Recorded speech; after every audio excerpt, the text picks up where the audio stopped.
In May 1942, the surface of the Coral Sea was a mirror of light and destruction. It was the first great carrier battle in history, a new kind of warfare where fleets never saw each other and where the contest for supremacy was decided entirely in the air. Hundreds of miles of ocean separated the opposing ships, but above them, the sky was alive with intersecting trails of smoke, bursts of flak, and the roar of engines pushed beyond their limits. The clouds became both shield and trap, swallowing planes as fast as they released them. In this strange, invisible war, precision replaced brute force, and courage was measured in seconds and altitude. Among those who rose into that sky was Lieutenant John J. Powers of Bombing Squadron 5 aboard the carrier USS Yorktown. He had flown countless practice dives in calmer seas, but nothing could prepare him for the scale and violence of this day. The Japanese fleet was moving to the sea lanes north of the WWII archipelago, its carriers, Shōkaku and Shōkaku, protected by destroyers and cruisers. Their air wings had already struck the American carriers early that morning, and the deck crews on Yorktown were still clearing smoke and wreckage when Powers' formation launched. The battle was balanced on a knife's edge. Whichever side crippled the other's carriers first would control the Pacific for months to come. As his SBD Dauntless climbed into the heavy tropical air, the smell of oil and cordite lingered on the deck. Below him, Yorktown began to shrink, leaving a white wake behind in the sea. The sky ahead was darkened by cumulonimbus clouds that could hide entire fleets within them. The American formation spread out, searching for the enemy beneath the gray curtain of weather. Somewhere beyond that horizon waited a Japanese task force moving at full speed, unaware that it was about to meet a storm of men and machines willing to trade their lives for accuracy. Powers had spent years teaching others the mathematics of dive bombing, angles, velocity, altitude, release points, but he understood that numbers only worked when matched with instinct. He knew that the standard release altitude of 1,200 feet was meant to save the pilot, not necessarily to destroy the target. Every foot lower doubled the chance of a hit, but also doubled the risk of death. He had seen ships survive near misses, and he knew that only a direct strike on the enemy's flight deck or fuel stores could halt a carrier's operations. That was what he intended to do, no matter the cost. The Coral Sea glowed with the reflection of gunfire as the Japanese carriers launched their second wave. Anti-aircraft bursts dotted the sky, blooming into black flowers that drifted across the horizon. Radio silence filled the cockpits of the American bombers. Only the rhythmic ticking of altimeters and the low hum of engines broke the tension. Every pilot knew the odds. Few would return. Yet they dived anyway, trusting their machines, their training, and the quiet resolve that guided men who had long accepted that survival was not guaranteed. When Powers' formation finally sighted the Japanese carrier through a break in the clouds, the deck below was a blur of motion. Aircraft were being refueled and armed, their wings glinting in the sun. It was a moment every dive bomber waited for, the single instant when the enemy was most vulnerable. Powers rolled his Dauntless into position, the ocean tilting vertically in his windscreen. The sound of the wind became a scream as he entered his dive. The altimeter spun like a clock running out of time. Below, the enemy ship grew larger, its red rising sun a target fixed in the center of his vision. In that descent, there was no strategy, no hesitation, only focus, the perfect union of man, machine, and gravity. The Dauntless plummeted through smoke and shrapnel, its wings trembling from the speed. Every fraction of a second mattered. At a height that most pilots would have considered fatal, Powers released his bomb. He had flown too low, too directly, but he did not pull up soon enough to escape the shockwave that followed. His aircraft disappeared into the rising fireball, consumed by the very explosion he had unleashed. For a few moments, no one could tell what had happened. Then a column of smoke rose from the enemy carrier, and flames spread across its deck. Those who witnessed the dive later said it was as if the ocean itself had swallowed the sky. The act was not madness. It was precision carried to its ultimate limit. In that single dive, Powers transformed from instructor to legend, proving that sometimes the line between bravery and death was the same line that separated failure from victory. His final flight became a symbol of the new era of warfare, one defined not by mass fleets, but by individuals who turned the laws of physics into weapons. In that moment over the Coral Sea, Lieutenant John J. Powers embodied the impossible, a man who flew through his own explosion to ensure the enemy would never rise from the sea again. By the spring of 1942, the war in the Pacific had reached a critical turning point. Japan, emboldened by a string of swift victories across Southeast Asia, sought to extend its defensive perimeter deeper into the South Pacific. Its next objective was Port Moresby, the strategic harbor on the southern coast of New Guinea. From there, Japanese bombers could threaten northern Australia, isolated from American reinforcements, and tighten control over the shipping routes that connected the Pacific to the Indian Ocean. The capture of Port Moresby would have split the Allied position in two and given Japan a foothold to dominate the Southwest Pacific. American intelligence, strengthened by newly decrypted Japanese communications under the code named Magic, discovered the outline of the operation, designated by the Imperial Navy as Operation MO. It revealed that a powerful invasion fleet, supported by the carriers Shōkaku and Zuikaku and the light carrier Shoho, was moving south through the Solomon and Louisiade Islands. The United States had little time to respond. Only two fleet carriers, USS Lexington and USS Yorktown, were available to confront the Japanese task force. Together they formed Task Force 17 under Rear Admiral Frank Jack Fletcher. Their mission was clear: stop the invasion before it reached New Guinea, even if it meant the complete destruction of both American carriers.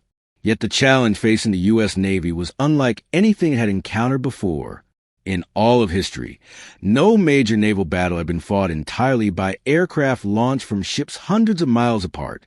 Traditional gunnery, which had dominated sea warfare for centuries, had suddenly become irrelevant. The pilots of Yorktown and Lexington would fight a battle without seeing the enemy fleet with their own eyes. They would rely solely on radio reports, reconnaissance planes, and the ability to strike a moving target across an oceanic expanse. For the aviators of Bombing Squadron 5 aboard the Yorktown, the task demanded precision beyond anything they had practiced in training. Dive bombing required not only courage, but a mastery of timing and aerodynamics. The SBD Dauntless, though rugged, had to withstand the crushing gravitational forces of a near-vertical descent. The standard dive angle was 70 degrees, sometimes more, and pilots were instructed to release their bomb no lower than 1,200 feet to avoid being caught by fragments or the shock wave of the explosion. Even at that height, many failed to pull out in time. Lieutenant John J. Powers understood these numbers better than anyone. As an experienced flight instructor, he had trained younger pilots in the mathematics of dive bombing, the relationship between altitude, airspeed, and release point. He knew the Dauntless could not survive the concussive force of a 500-pound bomb detonating too close beneath it, but he also knew that near misses rarely stopped an enemy carrier. The decks of Japanese ships were armored, their vital compartments buried deep below. To sink such a vessel, a pilot needed a direct hit on the hangar or fuel storage area, a task that demanded a release point dangerously close to the surface. The problem was not only mechanical, it was psychological. Pilots had to balance two contradictory instincts, self-preservation and accuracy. The higher they dropped their bombs, the safer they were, but the wider their misses became. The lower they went, the more precise their strike, but the smaller the margin for survival. Dive bombing turned courage into a mathematical calculation, one measured in seconds and feet. Many veterans compared it to standing on the edge of a cliff and willingly stepping forward. Complicating matters further, the weather over the Coral Sea was notoriously unpredictable. Heavy cloud banks obscured targets, and sudden squalls could blind instruments or scatter formations. The Japanese ships maneuvered constantly, weaving through rain showers to throw off the American attackers. Anti-aircraft fire filled the sky with bursts of black smoke, creating a deadly maze of shrapnel. In these conditions, even the most disciplined pilots often missed their marks by hundreds of feet. For the U.S. Navy, every failed attack carried enormous consequences. Unlike Japan, America had only a handful of operational carriers at this stage of the war. Each pilot, each aircraft, represented months of training and irreplaceable experience. The Navy could not afford to lose men recklessly, but also could not afford to miss. Precision had become the only path to victory, and precision demanded risk. Powers saw this dilemma clearly. To succeed, he and his men would have to dive lower than any manual recommended, strike harder than any exercise had prepared them for, and trust that their machines could endure what the textbooks claimed was fatal. In that tension between safety and success lay the heart of the Coral Sea battle. It was a test not only of engineering and tactics, but of human resolve. Powers understood that every equation drawn on a blackboard meant nothing if the man behind controls hesitated. To win, someone would have to cross the invisible line between bravery and sacrifice. He knew that line would be measured not in distance, but in the final few seconds of a dive. John James Powers was born on July 3, 1912, in New York City, during a time when the idea of naval aviation was still in its infancy.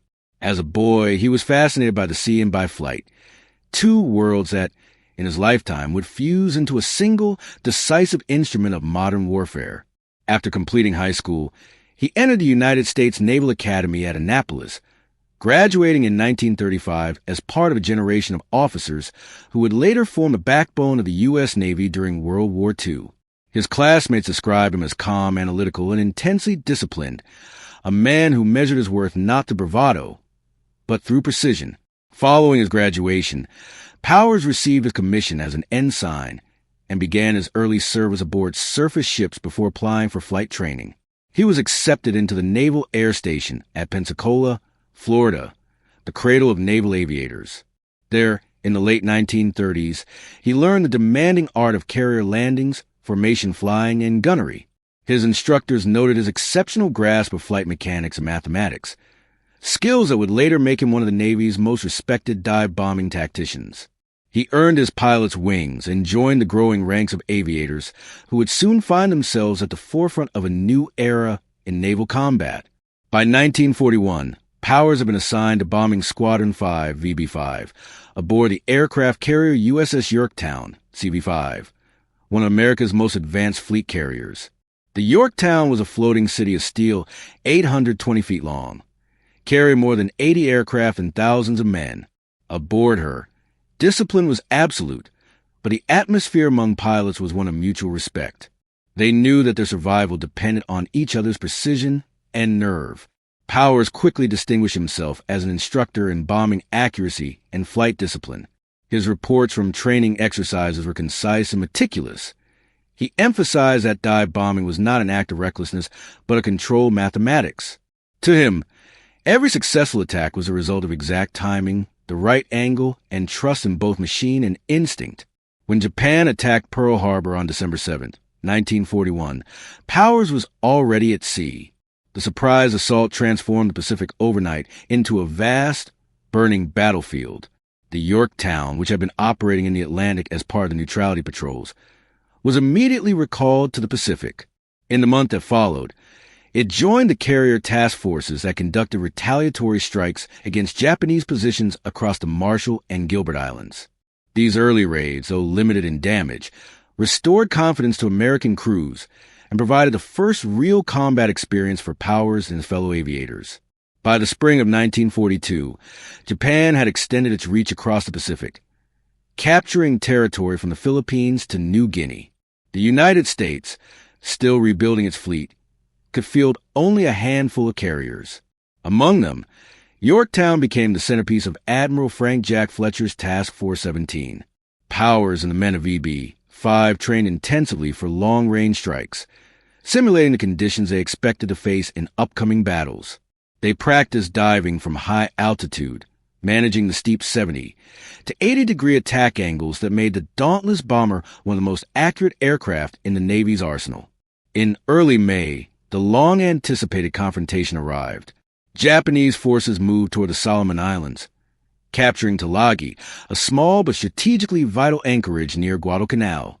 Reconnaissance aircraft from Yorktown sighted the invasion force, and Admiral Fletcher ordered immediate counterstrikes. On May 4, 1942, Powers' squadron launched from Yorktown in one of the first offensive operations of the campaign. The dive bombers descended on the Japanese ships near Tulagi, sinking or damaging several smaller vessels. It was a modest victory, but it marked the opening phase of what would become known as the Battle of the Coral Sea, the first naval engagement in history fought entirely by carrier-based aircraft. 3 days later, On May 7, 1942, Powers' unit participated in a massive assault against the Japanese light carrier Shōkaku. The attack was coordinated between squadrons from Yorktown and Lexington, and it demonstrated the devastating potential of concentrated dive bombing. Within minutes, Shōkaku was struck repeatedly by 500-pound bombs, her deck engulfed in flames. As she rolled onto her side and sank beneath the waves, one pilot radioed a phrase that became part of naval legend. Scratch one flat top. Shōkaku was the first Japanese aircraft carrier ever sunk by American forces. For the men of WWII, that victory was both exhilarating and sobering. They had seen what their bombs could do, and what enemy fire could inflict. Several aircraft were lost in the attack, and those who returned carried the memory of burning ships and blackened water. The next day promised an even greater test. Intelligence reports indicated that the Japanese fleet carriers Shōkaku and Shōkaku were still at large, their air groups preparing to strike back. Powers and his comrades knew that another battle was inevitable, one that would determine not just control of the Coral Sea, but the survival of the Allied advance across the Pacific. In those final hours before the decisive engagement, Powers reviewed the details of his aircraft, checked every bomb release, every flight control. For years, he had trained others to make the perfect dive, and now he would lead by example. The stage was set for the kind of combat the world had never seen before, a duel of carriers and pilots, fought over an expanse of ocean larger than Europe. For Lieutenant John J. Powers, the Coral Sea would be both his greatest mission and his final one, a moment where the lessons of a lifetime met the limits of human endurance. On the morning of May 8, 1942, the Coral Sea was shrouded in low, drifting clouds, the kind that turned sunlight into a dull gray haze. It was the fourth day of the battle, and both the American and Japanese fleets were battered, exhausted, and searching for each other. The previous day's engagement had cost the Japanese their light carrier Shōkaku, but their two main carriers, Shōkaku and Shōkaku, were still operational. The U.S. Navy had paid a heavy price as well. Lexington and Yorktown had been struck by enemy planes, though both remained afloat and capable of launching another strike. The outcome of the Pacific War, at least of that season, would depend on what happened in the next few hours. Before dawn, radar operators aboard Yorktown detected faint blips to the northwest. Enemy aircraft already in flight.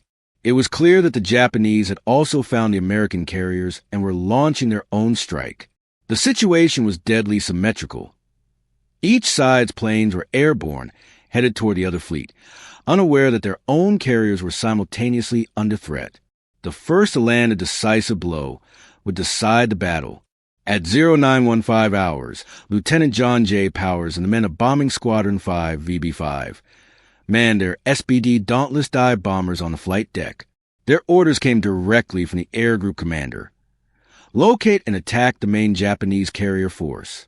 Each plane carried a single 500-pound bomb slung beneath the fuselage, small by comparison to torpedoes, but deadly when delivered with precision.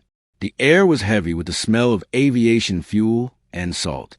As the engines roared to life, the deck officer signaled for takeoff, and the Dauntless aircraft rolled down the deck one by one, lifting into the gray sky. The formation climbed to more than 15,000 feet, banking south and west through scattered cumulus. Communications were limited to brief, coded transmissions. Powers led his section with his usual calm, scanning the horizon for any sign of the enemy. Hours of silence stretched as they searched across hundreds of square miles of empty ocean. Then, through a break in the clouds, they saw the glint of sunlight off metal far below. Ships moving in formation. Reconnaissance confirmed what everyone hoped. Shōkaku and her escorts had been found. Shōkaku was a formidable target. Larger and faster than Shōkaku, she was one of the pride ships of the Imperial Japanese Navy, carrying more than 70 aircraft and protected by an escort screen of cruisers and destroyers. Her decks were lined with Zeros ready for launch, and her anti-aircraft gunners were already at their stations. The approach of American aircraft triggered the shriek of alarms. Black bursts of flak began to climb into the sky, dotting the air with deadly blossoms of smoke and steel. Powers understood the magnitude of what lay ahead. The American torpedo planes, flying low, would be the first attack, drawing to fire the enemy gunners. His dauntless group would strike from above, diving through the flak to deliver the killing blow. Timing was everything. Too early, and the bombs would miss. Too late, and the planes would never pull out of their dives. The overcast sky complicated navigation, and the glare in the sea made it difficult to judge altitude. It was a kind of environment that made precision nearly impossible, and yet precision was exactly what the mission demanded. In his cockpit, Powers adjusted his altimeter and checked the arming wires on his bomb. The flight instruments rattled from the turbulence as the formation prepared for attack. Each pilot reviewed the same calculation: dive angle, airspeed, altitude, release point. The manuals prescribed a minimum drop altitude of 1,200 feet, a figure designed to keep pilots alive. But Powers had already decided that today, safety limits could not apply. He had taught too many others how to aim. He knew exactly what height guaranteed a hit, and what height made survival almost impossible. As the formation broke into attack order, the Dauntless bombers rolled one after another into steep dives. The sky filled with screaming engines and black puffs of bursting shells. The Japanese gunners fired wildly, their tracers cutting bright arcs through the air. The Dauntless was a rugged machine, but even its reinforced frame shuddered under the stress of the dive and concussive bursts of near misses. Through his sight, Powers saw Shōkaku's deck tilt as the ship turned hard to port, attempting to evade the descending planes. He adjusted his aim, calculating the carrier's movement, the wind drift, and the changing distance at nearly 600 kilometers per hour. The moment stretched into eternity. He knew that only a bomb dropped from dangerously low altitude could penetrate the carrier's armored deck. To strike too high would mean a glancing blow, perhaps damage but not destruction. He leveled his dive slightly, ignoring the rising proximity of the deck and a flash of gunfire below. The altimeter needle raced downward. 2,000 feet, 1,500, 1,000. Training said to release now. He waited. Powers' decision to hold the dive would later be described by witnesses as almost suicidal. His wingmen saw his plane continue to plunge when most others had already released. It was as if he intended to drive the bomb by hand into the target. At barely 500 feet above the sea, he pulled the release handle. The 500-pound bomb detached and began its short fall toward the ship's forward deck, aiming directly for the hangar area where aircraft fuel was stored. What happened next was instantaneous. The bomb struck amidships, and an explosion ripped through Shōkaku's flight deck, sending fire and debris hundreds of feet into the air. The shock wave tore at Powers' Dauntless as he attempted to pull out of his dive. Flames and shrapnel engulfed the airspace where he flew. His aircraft vanished into the smoke, consumed by the very destruction it had unleashed. For the men watching from above, it was unclear at first whether he had escaped, but the damage below left no doubt about the success of the attack. Shōkaku was crippled, her deck shattered, her hangars ablaze. The daring precision that had cost Powers his life had also ensured that the Japanese carrier would no longer be able to launch planes that day. The catalyst of that morning, the moment when Lieutenant John J. Powers chose to dive below every known safety limit, transformed an ordinary airstrike into one of the defining actions of the Coral Sea battle. His decision was not reckless, but deliberate, grounded in years of experience and an understanding of what was required to stop the enemy. In those final seconds, he accepted the impossible equation that every dive bomber faced, that accuracy and survival could not coexist. Over the gray waters of the Coral Sea, he chose accuracy. Lieutenant John J. Powers began his attack from an altitude of approximately 18,000 feet, flying his SBD, 3 Dauntless in formation with the rest of Bombing Squadron 5. The morning air above the Coral Sea was thick with turbulence, and the glare from the broken cloud layer made navigation difficult. Below him, the Japanese carrier Shōkaku was maneuvering at full speed, its wake carving a white scar across the ocean surface. The ship's deck crews scrambled to move aircraft below decks, while anti-aircraft batteries filled the sky with black puffs of shrapnel. Each shell burst expanded like a poisonous flower, scattering fragments that could shred a plane in an instant. As Powers and his wingmen prepared to dive, the scene below became a map of movement and chaos. The Japanese formation was already under attack from torpedo planes approaching at low altitude, drawing defensive fire. Their sacrifice created a narrow window for the Dauntless bombers above, a few seconds in which the enemy's guns were pointed downward instead of up. Powers tightened his grip on the control column and rolled his aircraft inverted to begin the dive. The Dauntless tipped forward almost vertically, nose down at an angle of nearly 80 degrees. The sudden shift in gravity pressed him into a seat with brutal force. The wind howled against the fuselage, and the engine screamed as the aircraft plunged toward the sea. He extended the perforated dive brakes on the trailing edges of the wings, slowing the descent just enough to maintain control. His altimeter spun rapidly, the numbers blurring as the bomber gathered speed. 15,000 feet, 12,000, 10,000. Through the reflector sight, the image of the Japanese carrier grew larger with every second. The Shōkaku's deck, painted with the red Haina Mars circles of the Imperial Navy, tilted slightly as the ship turned to port, trying to evade the attackers. The carrier's flight deck glimmered with heat and movement, men running for cover, aircraft being pushed toward the hangar, hoses spraying water across fuel lines. Powers knew from experience that such activity meant aviation, gasoline was exposed, and at a direct hit, they would set off a catastrophic chain of explosions. At 8,000 feet, he could see tracers rising toward him, thin orange threads that seemed to float upward before whipping past his canopy. The Japanese gunners had adjusted their fire. Each burst came closer than the last, shaking the Dauntless with concussion waves. The aircraft's frame creaked under the strain, but the plane's rugged construction, the product of Douglas engineers, held firm. At 5,000 feet, most pilots would have released their bombs and begun the pullout. The manuals were explicit. Never dive below 1,200 feet. At that altitude, the blast radius of a 500-pound bomb could easily destroy the attacking aircraft. But Powers ignored the safety mark on his altimeter. He had told his students that precision came from patience, from holding steady even when instinct screamed to pull away. The target in his sight was still moving across the circle. Too early for a hit. He held his line. The sea rushed upward. 3,000 feet. The target stabilized. 2,000. The wind buffeted the plane and the vibrations blurred his vision. At 1,000 feet, the carrier's bridge filled his entire sight picture. Still he waited, aligning the bomb's trajectory perfectly with the center of the forward deck. He could now see men diving overboard, flashes of flame, and the white streaks of water from anti-aircraft shells exploding around him. At approximately 500 feet, barely 6 seconds from impact, Powers released a bomb. The Dauntless lurched upward slightly as the weapon detached, then continued its deadly descent to the path of the falling ordnance. A fraction of a second later, the bomb struck the deck of Shōkaku near the forward elevator, where dozens of fueled aircraft were stored. The explosion tore through the hangar, lifting the deck plates into the air and splitting the carrier's forward section open. Sheets of fire erupted from the blast point, engulfing the area in smoke and debris. The shock wave raced outward faster than sound. Powers' aircraft, still within the danger radius, was caught in an expanding sphere of heat and pressure.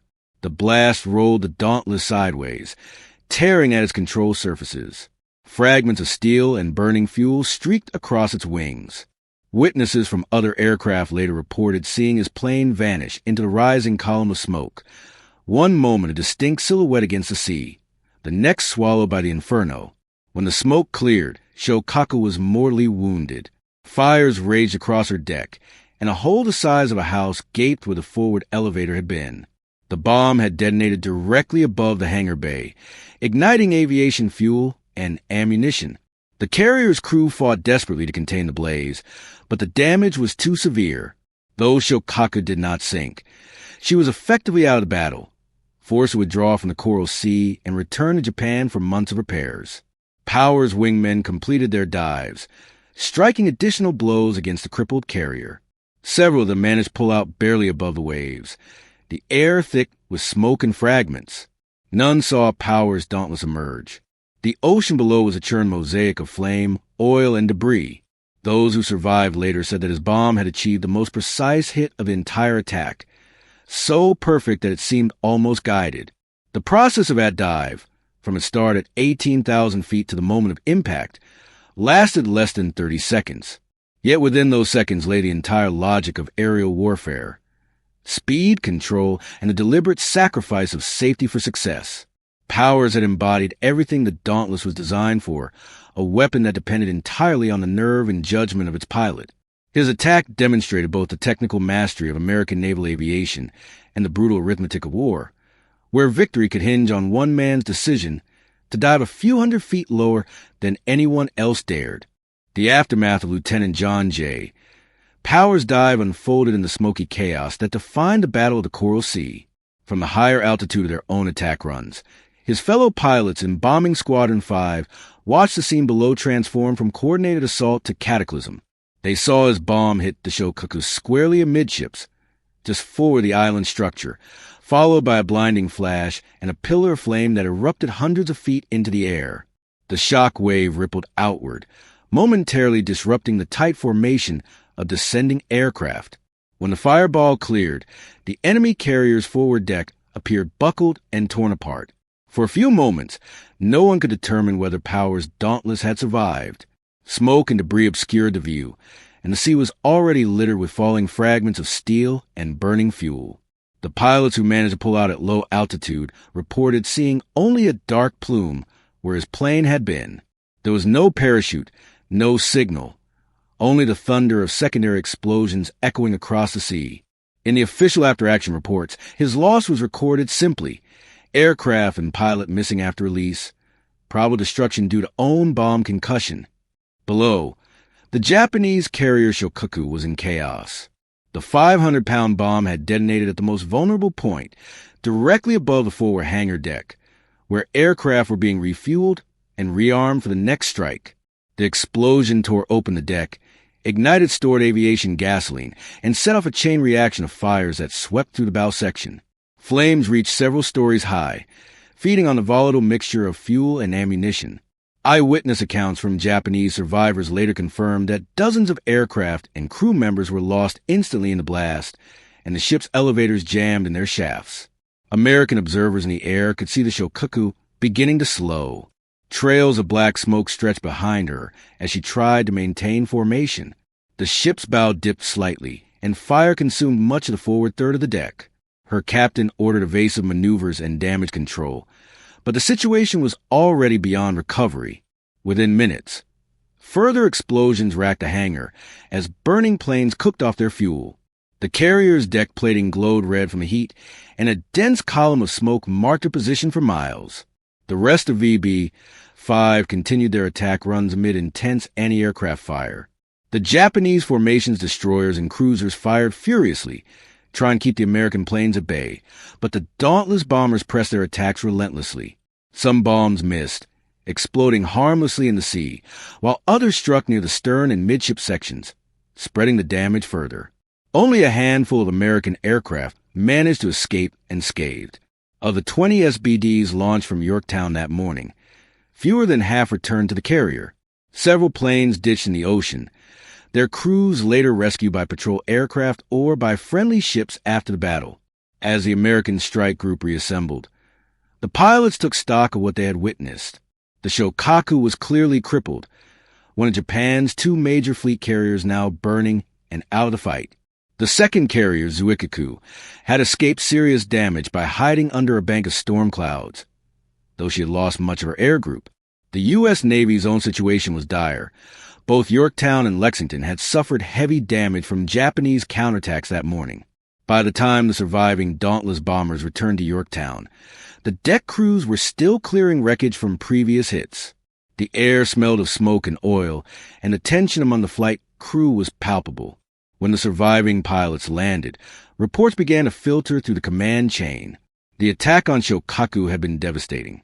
Spotting planes later observed her retreating northward under escort, flames still visible from miles away. U.S. submarines patrolling the area after battle confirmed the damage. The forward flight deck was completely destroyed, hangars gutted, and at least 200 crewmen killed. The carrier, though not sunk, was rendered useless for months. Japanese records later revealed that Shōkaku limped back to Truk Lagoon and then to Japan for extensive repairs, missing the pivotal Battle of Midway in June, a consequence that shifted the balance of the Pacific War. Within the air group aboard Yorktown, the loss of Powers was felt immediately. He had been one of the most experienced instructors and a stabilizing presence in the squadron. His dive had been the most daring and effective of the mission, executed with mathematical precision. Commander William B. Alt, the Air Group leader, noted in his report that the bomb strike delivered by Lieutenant Powers was of such accuracy as to justify the ultimate sacrifice. Admiral Frank Jack Fletcher, upon receiving the combat summaries, later described the action as an example of consummate skill and valor. For the men who returned, the battle left a haunting mixture of triumph and grief. They had crippled one of Japan's great carriers, but at a terrible cost. As the day ended, the wreckage-strewn deck of Yorktown bore silent witness to the price of victory: burned paint, shattered glass, and the empty space in the ready room where Powers' flight gear still hung. The radio operators reported that Japanese transmissions had ceased from Shōkaku's position, confirming that the ship was no longer a threat. It was a tactical success of immense importance, achieved through acts of near-suicidal bravery. That evening, as the surviving aviators filed their reports and mechanics patched bullet holes in the returning aircraft, one senior officer remarked that the sacrifice of men like Powers had saved not only this battle, but the fleet itself. The assessment proved prophetic. By eliminating Shōkaku from the next phase of the war, the actions of a handful of pilots ensured that when the decisive confrontation came at Midway 1 month later, the balance of forces would tilt toward the United States. In the cold arithmetic of naval warfare, Powers' dive had cost 1 plane and 1 life, but it had removed an entire carrier from the enemy's arsenal. The impact of Lieutenant John J. Powers' final mission reached far beyond the immediate tactical victory at the Coral Sea. In the hours and days that followed, American intelligence confirmed what the surviving pilots already suspected. The Japanese carrier Shōkaku had been knocked completely out of commission. Her forward flight deck was destroyed, her hangars gutted by fire, and her aviation fuel systems rendered unusable. The ship's crew fought desperately to contain the flames, but the damage was catastrophic. When she finally limped back to Truck Lagoon under escort, her decks were scorched and twisted, her elevators jammed, and her complement of aircraft decimated. Japanese repair records later revealed that Shōkaku required nearly 3 months of intensive reconstruction before she could return to service. As a result, she was unable to participate in the Battle of Midway, fought only 4 weeks later, a battle that would become the decisive turning point of the Pacific War. The absence of Shōkaku at Midway was a direct consequence of Powers' dive. While 4 Japanese carriers, Akagi, Kaga, Soryu, and Hiryu, were destroyed in that engagement, Shōkaku remained in dry dock, her flight deck still being rebuilt. Military historians have since noted that had she been operational in June 1942, Japan's carrier strength at Midway might have doubled its combat air patrol capacity and altered the outcome.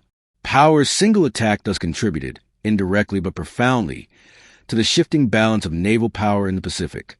Within the U.S. Navy, the reports of his actions spread quickly through every air group and training command.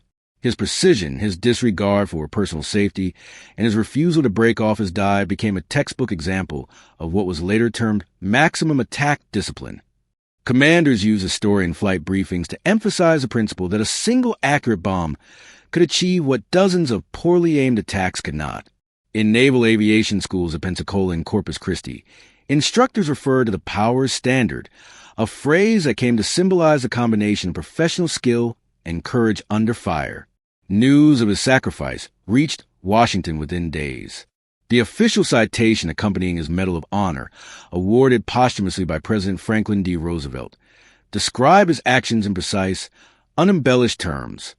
He had pressed home his dive to within an extremely low altitude before releasing his bomb, knowing full well the danger to himself.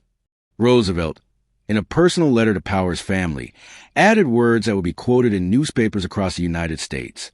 He knew he was diving too low. He knew that his own bomb might destroy him, but he did it to destroy his enemy. Those lines captured the essence of his final act. Not reckless self-destruction, but deliberate, professional commitment carried to its absolute limit. In the months that followed, his name appeared in newspapers, radio broadcasts, and official Navy communiques. The American public, still reeling from the early defeats in the Pacific, found in his story a symbol of resilience and sacrifice. Portraits of Powers, often showing him in flight gear beside the rugged SBD Dauntless, were printed in recruiting posters and wartime magazines. To many Americans, His image represented the new spirit of naval aviation, a generation of men who fought with both intellect and nerve, and who accepted death as a possible cost of precision. Within the fleet, his legacy shaped the tactics of subsequent operations. During the Guadalcanal campaign later in 1942, and in the carrier battles of 1943, U.S. Navy dive bomber crews adopted more aggressive attack profiles, closing to lower altitudes to ensure hits on enemy ships. Squadron commanders explicitly cited Powers' example as justification for the change in doctrine. His name was mentioned in debriefings, in pilot lounges, and in the ready rooms of carriers from the South Pacific to the Aleutians. To those who flew after him, he became a quiet standard of conduct, the man who proved that courage could be calculated. Historians have continued to study the tactical and psychological effects of his actions. His dive demonstrated that precision could triumph over numerical disadvantage, and that engineer reliability, the ruggedness of the Dauntless, could make such extreme tactics survivable under the right conditions. In post-war analyses by the Naval War College, Powers' attack was cited as one of the defining demonstrations of controlled risk in combat aviation. His influence extended into design philosophy of later aircraft, such as the Curtiss SB-2C Helldiver and the Douglas A-1 Skyraider, both built with reinforced airframes capable of withstanding the stresses that had once destroyed pilots who flew as low as he did. On a broader scale, the story of John Jay, Powers entered the cultural memory of the war. His Medal of Honor citation was read publicly in congressional sessions, printed in the Congressional Record, and quoted in Life and Time magazines as an example of individual valor shaping the course of history. Among naval aviators, his name was mentioned alongside those of Richard Best and Wade McCluskey, the heroes of Midway. The Navy even named a destroyer escort, USS John J. Powers D-528, in his honor in 1943, ensuring that his name would sail again across the same ocean where he had given his life. In the end, his influence was not limited to strategy or equipment. It was moral. Powers became the embodiment of the belief that technical mastery and personal courage were inseparable. His final flight demonstrated that precision was not only a function of training, but a conviction, the will to hold a dive a second longer, to believe that accuracy justified risk. His actions reminded every pilot who followed that victory in war was never achieved by machines alone, but by the human mind and heart that guided them. In the years that followed the Battle of the Coral Sea, the name of Lieutenant John J. Powers became inseparable from the story of American naval aviation itself. His final flight, once known only to a handful of pilots and officers aboard USS Yorktown, evolved into a symbol of technical mastery, courage, and sacrifice that defined the character of the Navy's air arm during the Second World War. While many aviators were celebrated for victories that they lived to see, Powers' legacy grew from the example he left behind, a model of precision and resolve that transcended his own death. At the U.S. Naval Academy in Annapolis, where he had once studied as a midshipman, his story became part of the institutional memory passed from one generation of officers to the next. His name was engraved among those of other Medal of Honor recipients, inscribed in the Memorial Hall beneath the motto that every cadet memorized: Non sibi sed patri, not for self, but for country.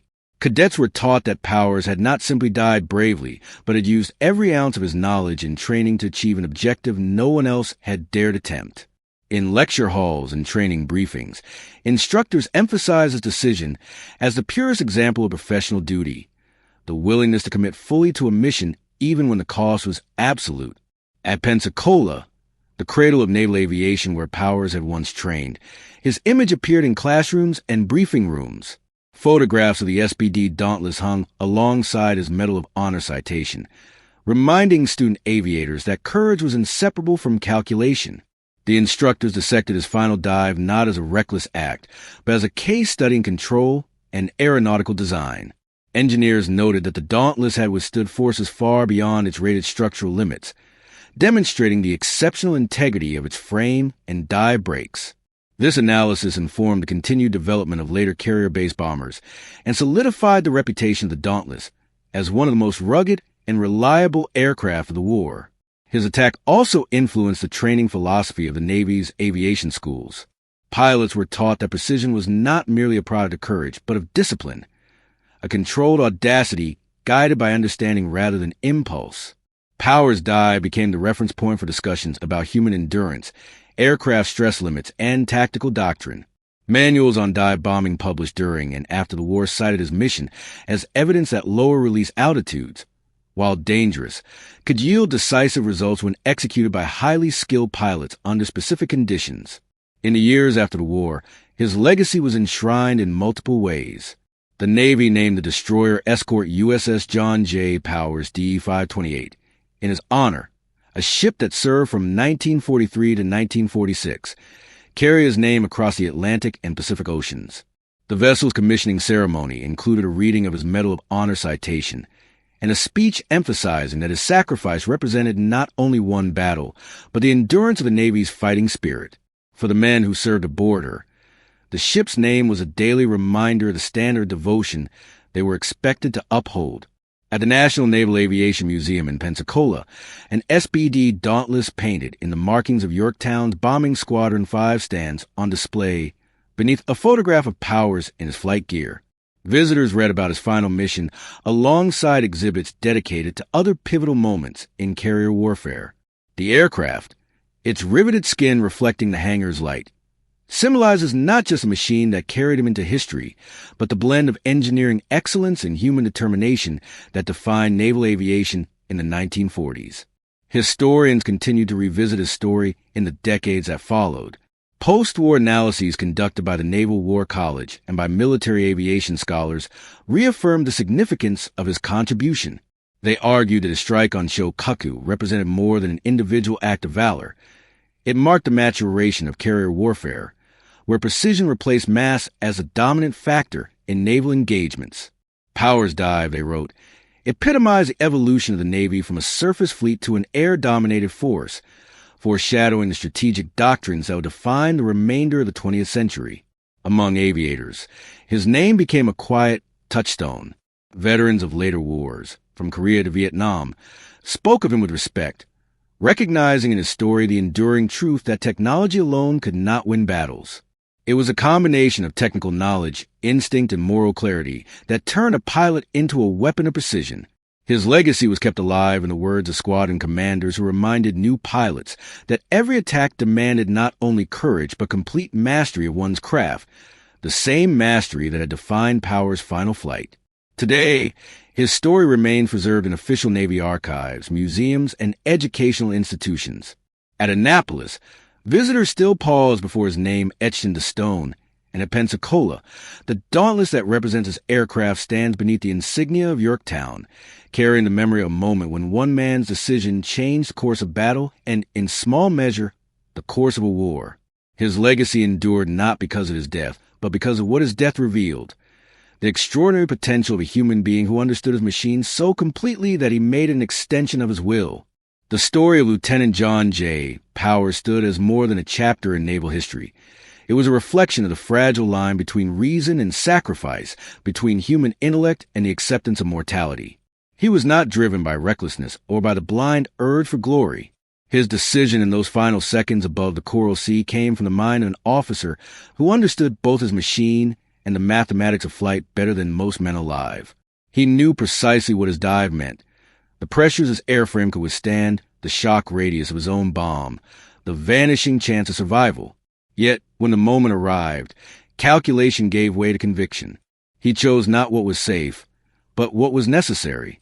His act illuminated the paradox of courage in modern warfare. The machines of the Second World War were built from steel, fuel, and equations, yet their effectiveness depended entirely on the frailty and determination of the humans who controlled them. Powers represented the synthesis of these two worlds, the technical mastery of an engineer and the instinctive daring of a combat pilot. He had trained his mind to measure angles and distances, but in his last ascent, his choice transcended measurement. He surrendered himself to the limits of his design, proving that courage was not the absence of fear, but the mastery of it through purpose. In that sense, his dive through the explosion of his own bomb was not merely an act of destruction, but an affirmation of control, the final extension of human will over chaos. The violence of the detonation, the blinding light, and the consuming fire became symbols not of loss, but the capacity of a single individual to bend the machinery of war towards something deliberate and pure. His death carried meaning because it was deliberate. He did not lose control or miscalculate. He made a conscious decision to remain in the dive long enough to ensure that his target would never rise again. For those who came after him, Power's story challenged the way heroism was understood. It was easy to celebrate daring, far harder to comprehend the quiet professionalism behind it.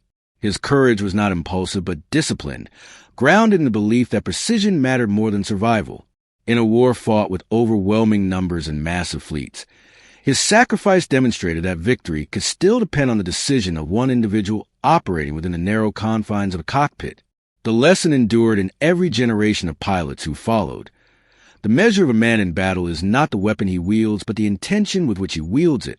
Beyond the military sphere, his legacy spoke to a universal truth about the human condition. Progress, whether in engineering, exploration, or art, has always demanded those willing to step beyond the limits of safety. Power's final flight encapsulated that moment when intellect meets belief, when logic alone cannot carry a task to completion.